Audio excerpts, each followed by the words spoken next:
Westerly project, and that has got Jeff and his crew working long hours with all of these finishes. You can see that we've got the oak treads on the staircase, the balustrade is in place right here. Hey, Deshaun. The painters are working long hours as well, and they're even down to the hardware on the doors. These knee walls that frame this sunken living room are being trimmed out. Even the HVAC guys are only just down to the grills here for the register. And we've got, let's see, we've got floating shelves, we've got cables here, coax, data, a whole bunch of stuff. Now all of this activity, well, it's got the homeowners thinking about furnishings for the house. And in particular, a coffee table for right here in the living room. Now they want something special, so they asked Jeff and his team to design them something, and they even recruited Norm for the build. But first they had to think about materials, and that led to a special scouting trip with Jeff. Well, we're not going to find anything over there. Scott has fond memories of visiting his uncle's sawmill as a child. Jeff and Shayla have joined Scott on the old family property looking for the right material. Well, we got some wide stuff here. Once the wood was selected, a local sawmill was able to clean it up and cut it down to workable sizes. Back at the shop, Jeff and Norm used a planer and jointer to true up the boards, and then joined them together using mortises and tenons. So now we'll lay it out, and you're going to use a jigsaw to cut it again, right? But we're going to leave it away a little bit from the line.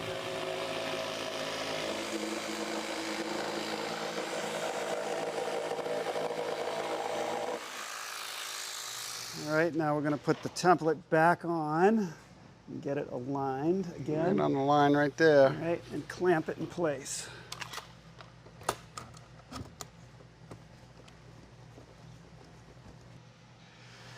Now here's the router with the bit, and it's a straight cutting bit. It has a ball bearing on each end. This one's going to ride against the template, and we'll be able to make the edge nice and smooth. All right, now when we route it, we want to go counterclockwise because of the way the blade turns. We want to make sure it's tight to the template, giving us the smooth cut. So right now we're looking at the top, and this is the top of the table, and this will be the bottom edge. And you can see it kind of has a sharp edge. So we want to ease that, and we want to get this profile right here. And to do that, we use this bit. You can see the bearing rides along the edge of the table, so we don't need the template right now. We just use the actual piece.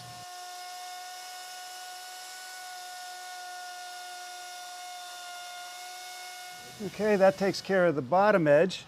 Now we got to flip it over and just do a little round over on the top edge. All right, sounds good.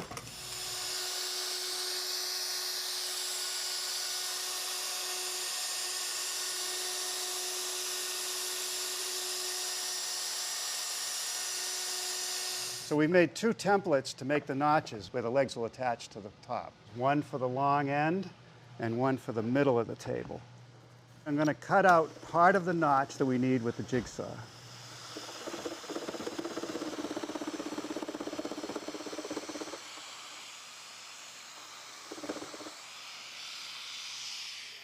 Okay, next thing we'll do is we'll clean the rest of it out with the straight cutting bit.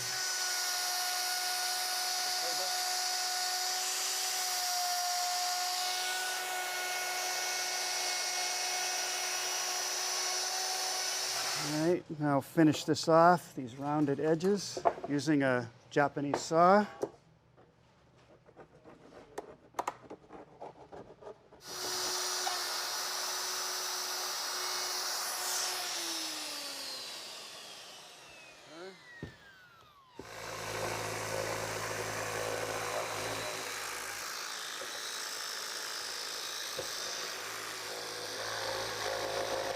All right, well, I'm going to start sanding this top, and Jeff, you want to start working on the legs? Yeah, I'll get to it. All right, sounds good.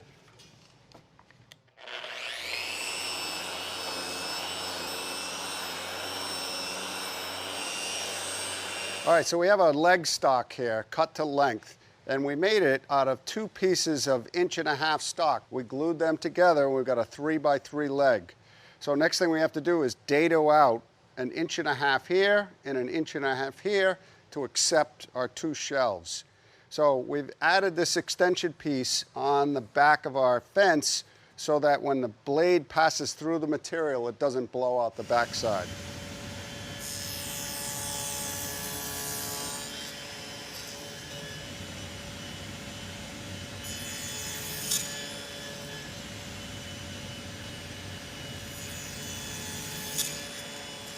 So this is the top of the leg, and it's going to sit above the shelf. So what we want to do is put a little bit of a chamfer all the way around on all 4 sides. We're going to do that. We set up a stop block in the chop saw, and we'll cut these one right after another.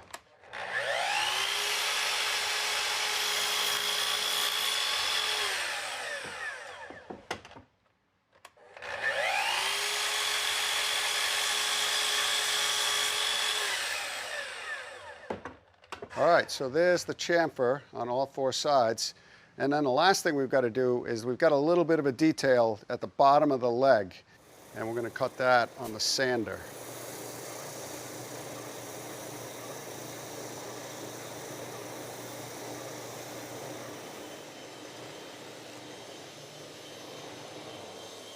All right, so there's the 3 cove details on the legs. Okay, here comes the bottom shelf, and we made this the exact same way we made the top. Now we have to start thinking about how we're going to put it together. So we're going to use a lot of these dominoes, and we've already taken the time to do all the cuts. We want to start with the stretchers. We're going to glue the dominoes into each end of these stretchers to start.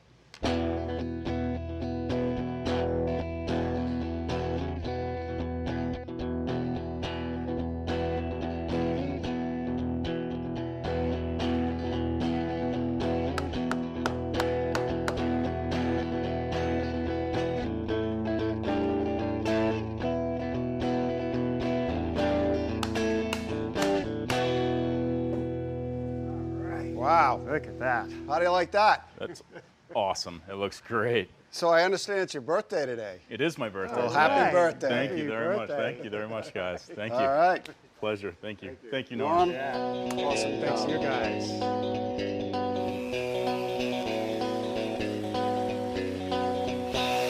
Hey, Mauro. Kathryn. Hey, Jeff. How are you guys? Good. So this is the reclaimed wood that we took off the walls here. We cleaned it up and installed it here. Look good. So did Shayla tell you what she wanted for a finish on this? Yeah, she sent me a picture of the finish that she wants for this room. This board over here is the one with the knotting on it. So Okay. there's no pigmentation, nothing. These are the samples that I showed her. This one over here, I use a water-based stain that I put on and I wipe it right off. Okay. This one over here, I left a little longer so you can see a little more of the white. Got Right? it. But out of those 3, we got a winner. Oh, nice. A little more pigment in A this little one. more white, the grain is popping right out. And this is an oil-based stain, whitewash. Nice. And this is what we're going with. This is once you like it. All right. I'm going to let you get to it. I got to go build a pergola with Tommy. Don't forget to check with us later. You're I gonna sure like it. will. All right. We'll see you guys. Every painter has to have a rag. Okay. Just like a painter on your back pocket. Perfect. All right. All right. Now I'm going to show you how this technique works. Okay. All right. When you dip your brush into the stain can, you don't have to go much deeper. Okay. Just about what I call 2 fingers. It's Okay. about an inch, inch and a half. Okay. All right. So you will carry enough stain so you can do long strokes. Okay. Couple tabs, and you can start right there. Long strokes always. Try to spread as much as you can with the stain that it's on your brush. Okay. All right. We're gonna do 3 boards at a time. Okay. We don't want to run a time prior to the when we have to wipe off the stain. Now, is this a brush especially for oil-based stain? Absolutely. This is a brush specific for oil-based stain. Okay. Okay. And start from the top again and remove. And 1 long stroke, okay? Okay. All the way down from the top to the bottom.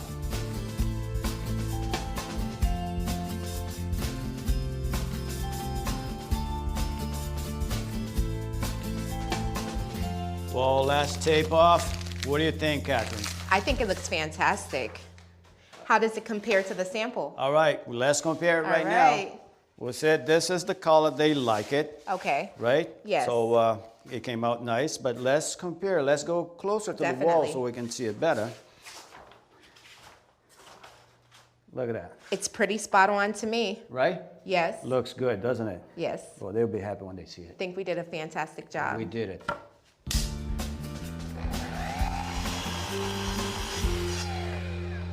Tommy, Hey, Jeff. Garrett, Pergola time, right? pergola time. All right, Nice. we've already installed the structural 4x4 PT that's going to actually carry the load Yeah. of the pergola, and it's fastened down to the structure below the deck, and it'll be fastened up above through the beam, so that's good. not going to go anywhere. Nice. So these box beams we made in the shop, Yeah, and we made a recessed shaker-style panel in there. I like that look.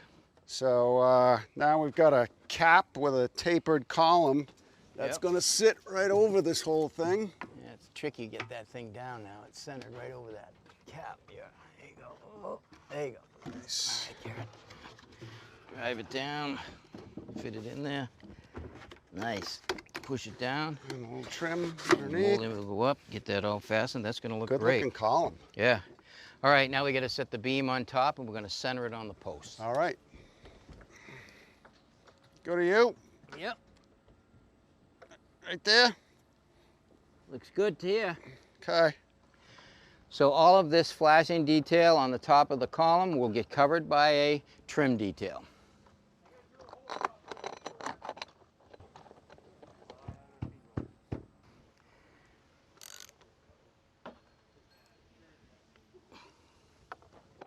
All right, Deshaun, I'll take the cut end.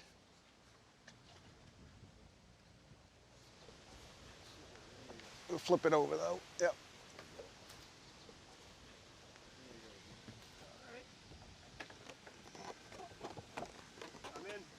Okay, you screw your end and then we'll set it to the line.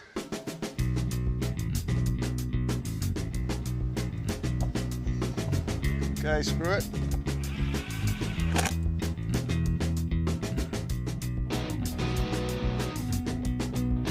Now we're ready for the lattice that's gonna sit on the top. And these are actually 2x2 made of PVC. And on each end, there's a little cove on it to give it a little detail.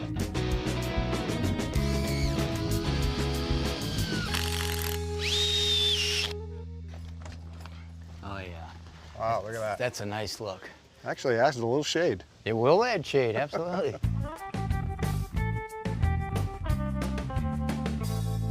Welcome to New Canaan, Connecticut, and this 1840s Greek Revival home.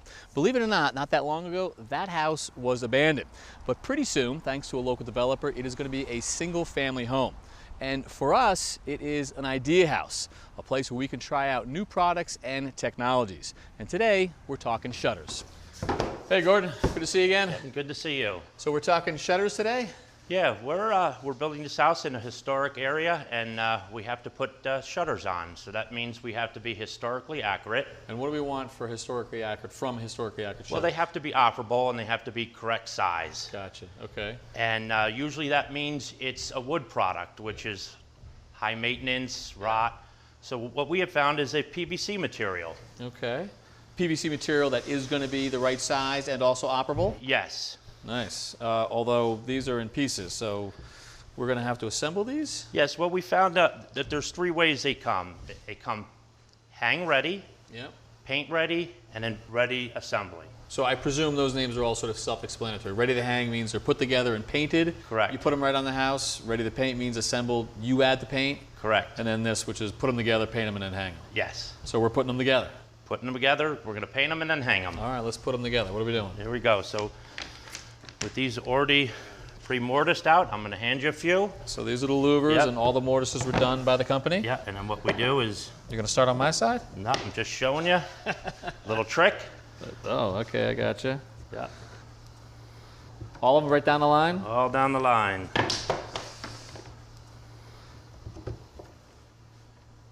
Turn this. Okay, so I left the top two out for the top rail, and then what we're going to do is we're going to lightly clamp this.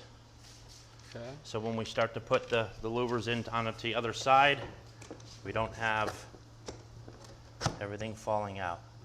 So now there's enough play that if you take it, pick it up, you can slide it, Oh, yeah. and that way we don't lose. Just enough to come out of one side. Just enough.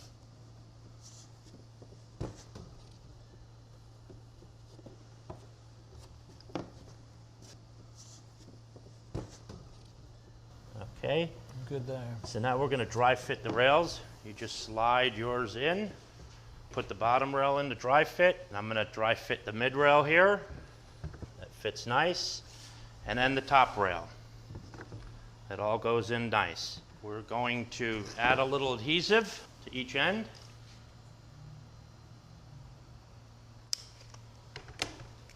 Take a little spatula, kind of smear it out.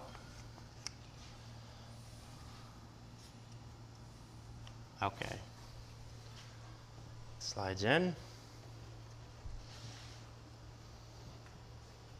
Yes, it does. Okay.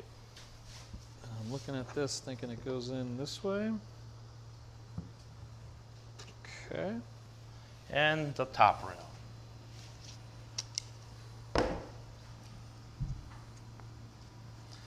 So why would you ever order ones that needed to be assembled versus already assembled? It's a price point, Kevin. Second, I can get these shipped rather quickly. And the third is I can customize these to any width and length I want with a couple of cuts on the miter saw. The next step is to screw them in.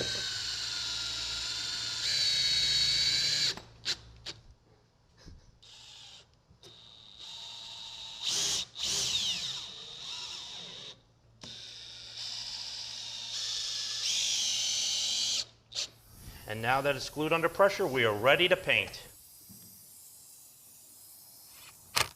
Now that paint's dry, we're going to install the hardware that came with the shutters. So all those holes have been drilled. Drilled, yep. Center of the stiles.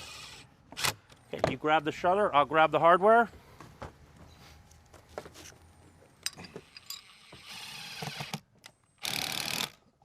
Step back and have a look. Oh yeah, that's pretty sweet. I love it.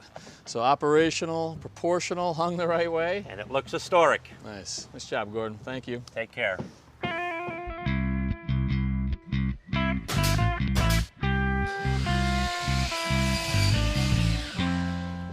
Hey, Ben. Deshaun. Jeff, how's it going? What do you think of the pergola? I think it looks great. I think it's going to look a lot better with these linear LEDs.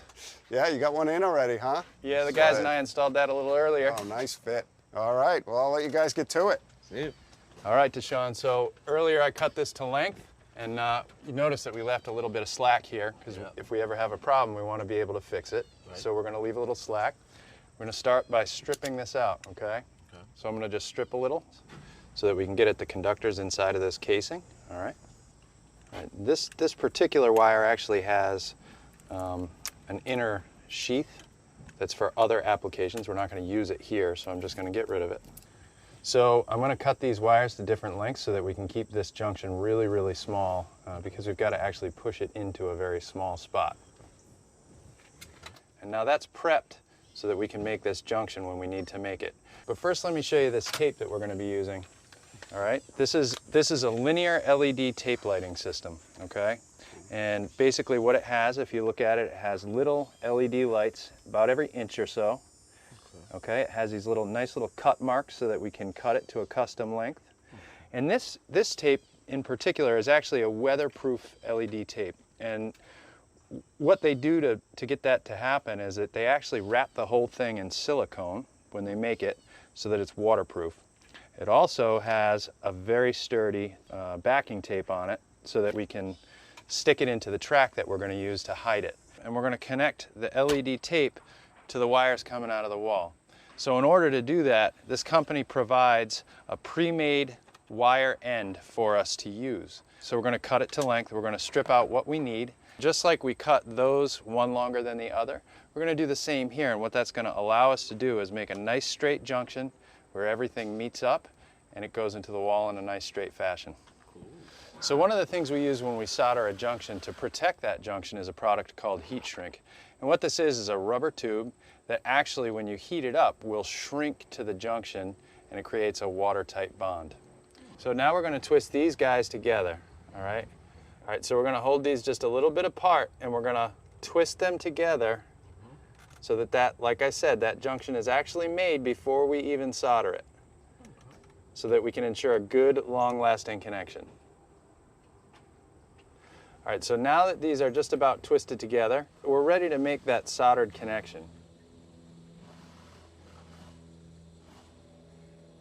All right, so we're going to slide this heat shrink right over that junction so that it's totally covered.